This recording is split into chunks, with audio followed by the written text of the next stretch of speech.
Quand les Romains, il y a plus de 2000 ans, occupèrent la péninsule ibérique, ils trouvèrent dans le territoire qui est actuellement le Portugal la civilisation des Citani.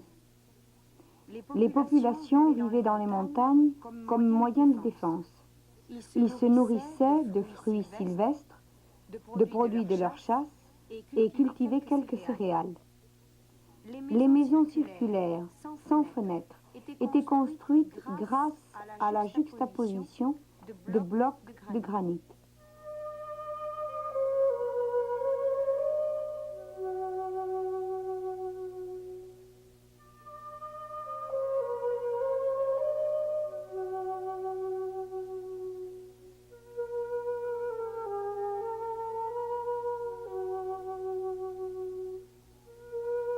Les clôtures dans les champs, les supports des cèpes de vigne et les silos, qui, à partir du XVe siècle, accompagnèrent l'introduction du maïs, étaient aussi en granit. Même quand la Pax Romana rendit possible l'occupation des plaines, l'habitat continua perché autour de donjons défensifs. Ce fut dans cette ambiance rude et hostile, il y a plus de 9 siècles, que les comtes de Portugal lancèrent les origines d'une nouvelle nation. La variété du territoire résulte en gros de sa position d'amphithéâtre tourné vers la mer, depuis les hautes terres du plateau ibérique jusqu'aux zones les plus plates du sud, où domine profondément la sécheresse méditerranéenne. C'est ce contraste qui permet d'opposer les paysages verdoyants du nord-ouest, si propices à la culture et à l'élevage intensif, comme peuplement clairsemé et dense, à ceux de l'intérieur, où la rudesse du climat et la pauvreté du sol rendirent aux populations paysannes la vie très difficile. Durant l'impossibilité d'autres ressources, l'homme s'est soumis à la nature et les maisons dans lesquelles il vivait montrent bien le signe de cette alliance. Toutefois, un peu partout, des indices d'une vie nouvelle ne tardèrent pas à surgir, exprimant le désir de l'émigrant de ne pas rompre des liens ancestraux qui l'attachaient à son pays. Ces maisons sont d'authentiques modèles de lutte engagés dans d'autres mondes et qui, combien de fois, sont la concrétisation de rêves de plusieurs générations. Pour qu'on subsiste, pour que l'on ne coupe pas les amarres, les larmes continuent à couler. Ceux qui ne partent pas prolongent le conflit entre l'héritage du passé et les nécessités du présent.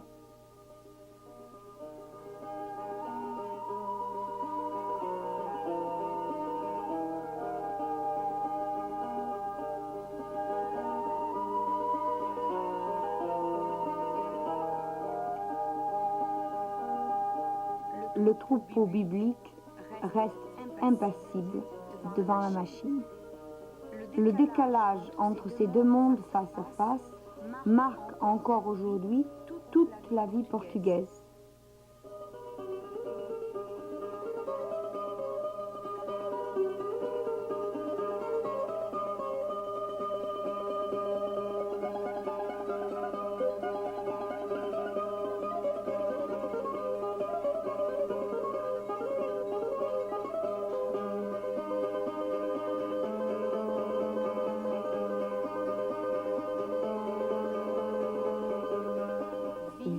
où la mer s'intègre comme un appel permanent vers l'inconnu. La fragilité et la simplicité de ces constructions montrent bien jusqu'à quel point le pêcheur est un esclave de la mer. Il vit grâce à elle, soumise à ses caprices, en lui payant la contribution exigée en vie humaine. Véritable pilotis dans le sable, ces maisons marquent une phase de la conquête et de la défense d'un littoral inhospitalier, où la pêche s'associait à la culture courageuse de sable fertilisé par les algues marines.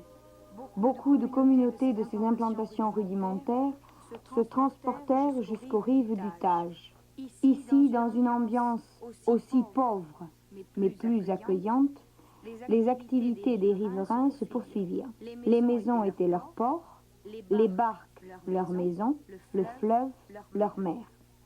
Ceci fut une voie que beaucoup ont choisie à la recherche d'un meilleur niveau de vie quand ils trouvèrent fermées les portes de l'immigration. D'autres encore, beaucoup d'autres en effet, furent attirés par Lisbonne et ils s'arrêtèrent aux portes de la ville. Incapables de s'intégrer dans la métropole, ils se virent forcés d'élargir encore sa ceinture insalubre. Des milliers et des milliers de familles originaires de zones rurales des plus pauvres ont aidé à construire Lisbonne, restant toujours dans leur état de marginaux. La carence de logement se traduit aujourd'hui au Portugal en 600 000 foyers. Elle pourra s'aggraver sensiblement dans les décennies prochaines. C'est tout un nouveau pays qu'il faut construire avec courage et imagination. Les déséquilibres du réseau urbain sont importants. Il faut les réduire, réanimant tous les centres d'attraction qui sont implantés dans les zones non affectées directement à Lisbonne et Porto. L'aménagement du territoire est le mot d'ordre, étant la seule solution de construire un futur digne d'être vécu. En plus des aires métropolitaines de Lisbonne et Porto, l'Algarve, Sines et presque toute la côte du centre et du nord sont déjà étudiées. Comme on peut vérifier devant ces croquis de la zone de péniche, l'analyse de ces études est faite jusqu'au moindre détail. Dans le sens de prévoir des déséquilibres écologiques, on estime la potentialité des sols, on étudie le climat et la végétation, on réserve des zones et des sites d'intérêt naturel, du paysage, et on envisage la genèse et les caractéristiques du peuplement actuel. C'est en obéissant, de façon à obtenir un cadre biophysique équilibré et dûment encadré dans des schémas spatiaux plus vastes, que l'on suggère enfin les grandes lignes de l'expansion urbaine et les endroits les plus adéquats pour les activités agricoles et industrielles.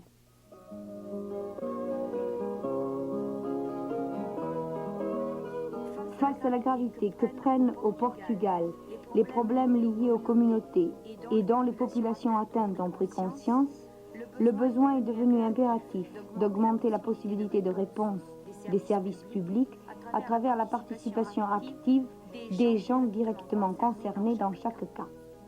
Dans le sens d'appuyer cette dialectique, un service d'appui ambulatoire local s'est constitué tout de suite après le 25 avril, capable de fournir le soutien technique et financier aux requêtes faites par les comités de quartier ou par des coopératives. Ces interventions sont faites respectant les caractéristiques propres à chaque communauté, effectuant non seulement la récupération et la rénovation des habitations ou des espaces communautaires, mais encore la construction de nouveaux quartiers. Son aspect le plus original aura été atteint à Porto, où existent de graves problèmes de récupération des quartiers délabrés, les îlots, insérés dans la vieille ville. Grândola Vila Morena, terra da fraternidade, o povo é quem mais ordena, dentro de ti a cidade, dentro de ti a cidade, o povo é quem mais ordena, terra da fraternidade.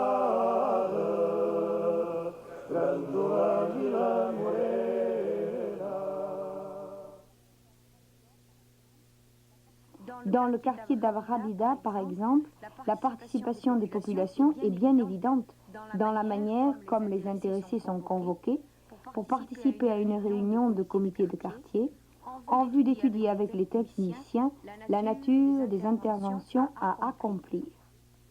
Les problèmes qui existent sont les plus variés et vont depuis les sous-locations jusqu'à structurer un assainissement minime.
La récupération du peu de zones libres est une autre préoccupation dominante, de façon à établir de petits parcs pour les loisirs et le repos.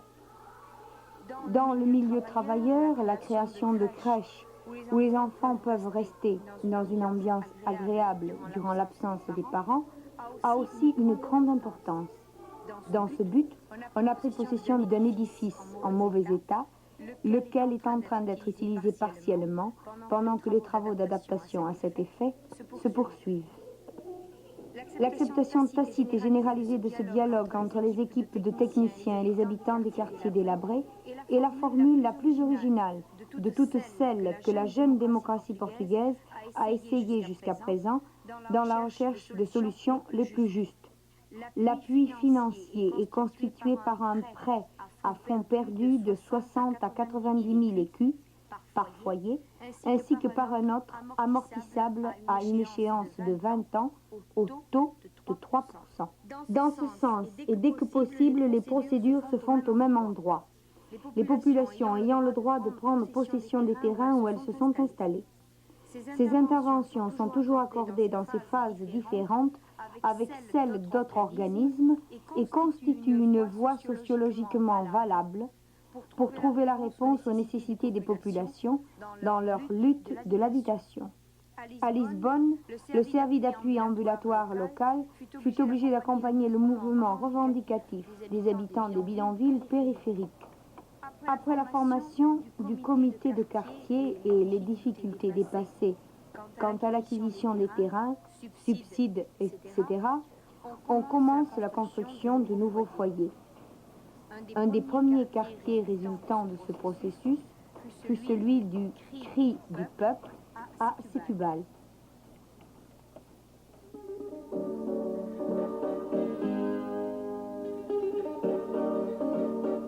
Les erreurs commises au long de sa construction ont été reconnues et envisagées pour un futur projet où les foyers ont un plan beaucoup plus fonctionnel et dans lequel on prévoit encore la possibilité d'agrandissement.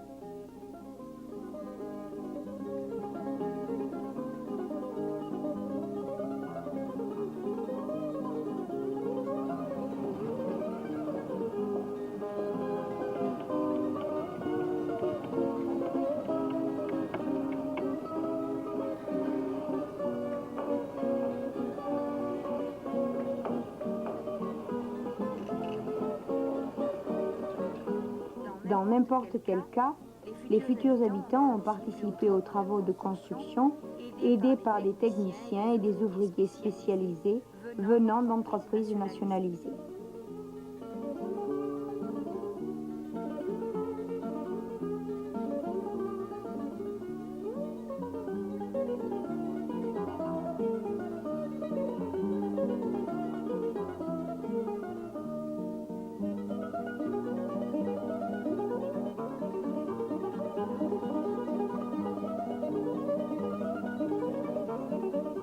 autre façon d'obtenir une habitation économique est celle de l'utilisation de maisons préfabriquées. Ce fut ce qui s'est passé dans ce quartier aux environs de Lisbonne, prévu pour abriter des familles de bidonvilles proches.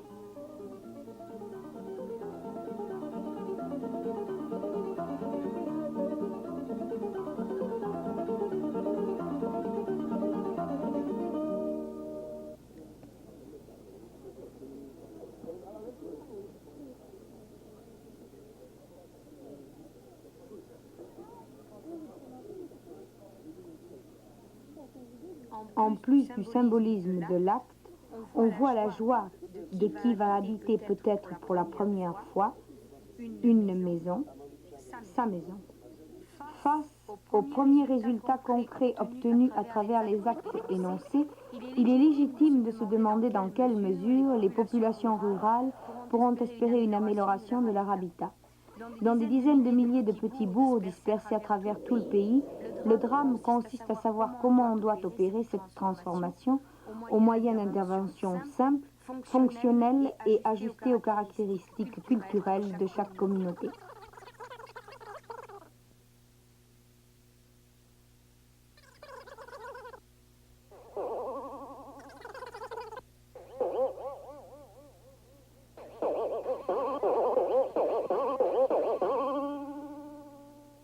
Le processus est en cours, mais il est urgent de simplifier la bureaucratie qui conduit à la formule de solutions mieux adaptées à chaque cas. Dans les relations entre les populations défavorisées et les pouvoirs publics, on ne peut admettre de nouveaux Ponce et Pilate.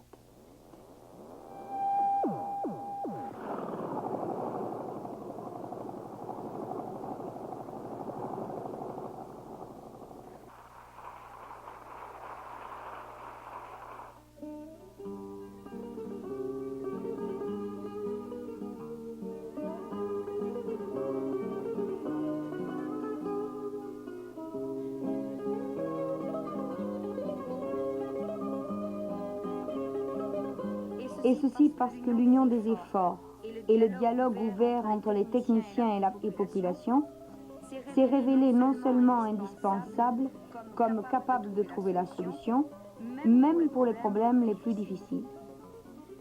Ainsi, par exemple, dans des terrains pauvres de la rive sud du Tage, plus exactement à Val de Milias, ces efforts conjugués sont en train d'être essayés, cherchant une solution de compromis acceptable pour la régularisation d'une vaste zone de construction clandestine. Après avoir élaboré un plan d'aménagement de toute cette zone, en coopération étroite avec les habitants et autres intéressés, on a mis en cours des opérations d'échange et adaptation des limites de parcelles dont l'acceptation du côté du peuple a été la note dominante. L'appui technique est donné in loco, à n'importe quelle heure et en dialogue permanent. Du chaos dérivé de la construction clandestine, on espère pouvoir donner malgré tout un contenu urbanistique à une nouvelle agglomération de 15 000 habitants. La compréhension des habitants leur donnera à chacun 15 mètres carrés d'espace vert dans une zone où la densité d'occupation industrielle et l'agressivité de la pollution rendent particulièrement difficile la vie des travailleurs.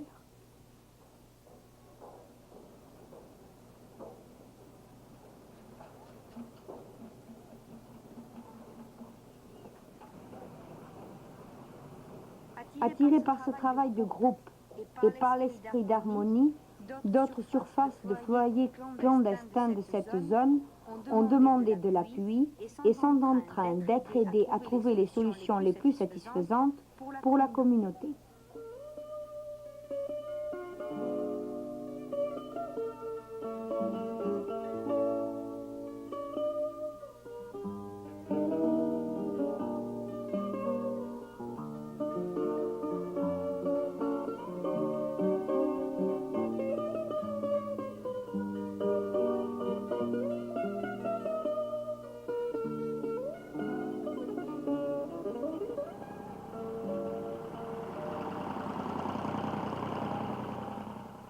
Un autre exemple, dans le même esprit, est soutenu aux portes de Lisbonne, à côté du parc municipal de Monsanto. Il s'agit dans ce cas d'exécuter un plan intégré, élaboré par les techniciens du Fonds de Fomento d'Habitation. Les désirs légitimes de plus de 2000 familles sont en jeu, la plupart desquelles vivent dans des conditions infrahumaines dans des baraques de la ceinture de Lisbonne. Encore dans ce cas, la participation des intéressés, instituée en comité de quartier, est en train de prendre la plus grande importance. Ce furent eux qui ont amené à une révision du plan primitif de façon à donner priorité aux foyers unifamiliaux de construction évolutive, qui est celle cadrant le mieux avec leurs nécessités et leur façon de vivre. L'élément fondamental du plan existe en un chemin de piétons côtoyé par des soupirails de décharge d'un vieux aqueduc appartenant à l'ancien réseau d'approvisionnement de Lisbonne. C'est l'élément historique qu'on cherche à laisser intégrer dans la maille urbaine accompagnée d'un vieux moulin à vent qui se trouve sur une petite colline dominant la vallée.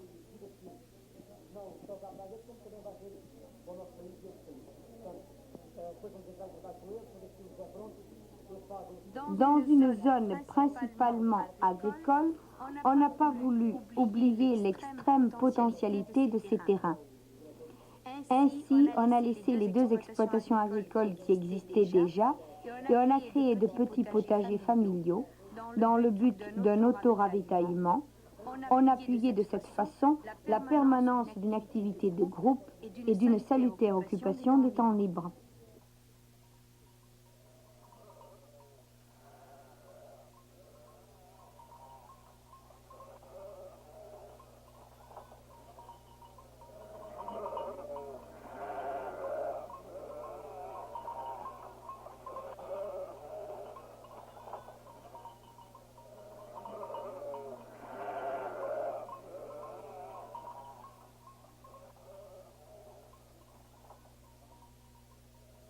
Toutes ces solutions naissent naturellement comme résultat d'un dialogue qui est le complément des expériences et rendent responsables ceux qui y participent.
Au nom de la jeune génération, de la génération qui a encore la capacité de rêver, de la génération qui souhaite vivre en paix et en liberté, nous acceptons le défi que l'habitat nous lance et qui s'exprime dans le message simple d'espoir et de fraternité.